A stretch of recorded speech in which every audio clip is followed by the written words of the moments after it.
Trending star Khesari Lal Yadav ji का एक गाने का कमिंग सॉन्ग का पोस्टर आ चुका है। आप लोगों को हम बताएंगे, बने रहे वीडियो के साथ में।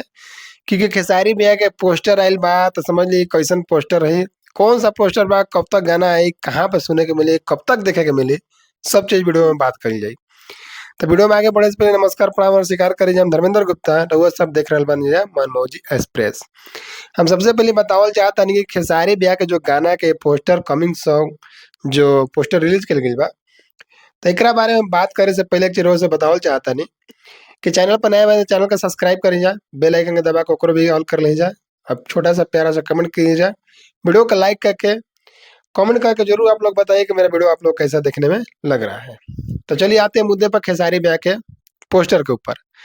तो खेसारी भैया का पोस्टर जो आयल बा, वो पोस्टर के नाम बा, सबसे पहले रुआ सब पोस्टर देख लीजिए, का रे पतर की। जी हाँ, ये खेसारी भैया के गाना आवता कमिंग सॉन्ग, एकदम पूरा एकदम दमदार हिट जलवा और तबाही, मतलब जितना भी कह दो जाओ एकरा खातिर कम ही पड़ी।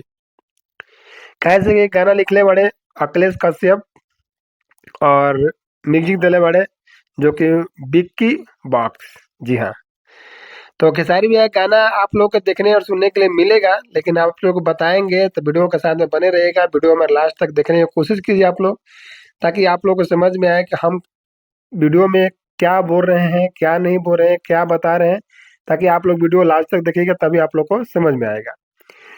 तो इस पोस्टर को देखने के बाद हमको भी लगा, और आप लोग भी देखे होंगे, ध्यान दिए होंगे, तो आप लोगों को पता होगा कि पोस्टर पर कहीं भी दूर दूर तक आप लोग देख लीजिए, कहीं भी रिलीज टाइम नहीं दिया गया है। गाना कब तक आएगा, किसका रिलीज, कोई टाइम नहीं है। लेकिन एक चीज पर आप लोग को बता सकते हैं कि आप लोग को ये गाना सुनने के लिए मिलेगा अन्नपूर्णा फिल्म से। जी हाँ, अन्नपूर्णा फिल्म से खेसारी भैया गाना आवेला बा कार्य पतर की। तो पतर की काहे खातिर खेसारी भैया कार्य पतर की एल्बम का नाम रखले बड़े, अब तक गाना आइला के बादे पता चले। लेकिन एक चीज, खेसारी भैया बहुत ही, कोई भी गाना चाहे पोस्टर चाहे कुछ भी रिलीज होता खेसारी भैया के, तो लोग कहे था कि मतलब कि खेसारी भैया पावर स्टार पवन सिंह के देख के ओकरा बाद पोस्टर और गाना छोड़ता रहा। लेकिन अब की बार खेसारी भैया के गाना पोस्टर सब चीज पावर स्टार पवन सिंह के अभी तक कुछ नहीं किया हुआ, जो अभी तक पीछे आ गए बा। फिर ओकरा बाद खेसारी भैया के पोस्टर ही आयल बा।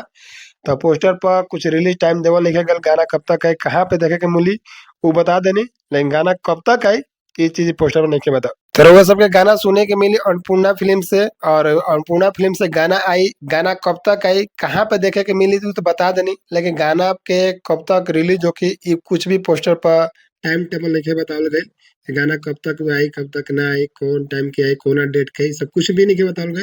लेकिन अन्नपूर्णा फिल्म से गाना आई तो रउआ सब बिल्कुल ही देखल ना भूलब जा। जैसे गाना के अपडेट कुछ और मिली, गाना के ट्रीजर आई, चाहे कुछ गाना के अपडेट मिले, गाना कब तक रिलीज होके वाला बा, तो रउआ सबके ये चैनल पर देखे के मिले, सुने के मिले, तो चैनल का सब्सक्राइब करके रखा जा।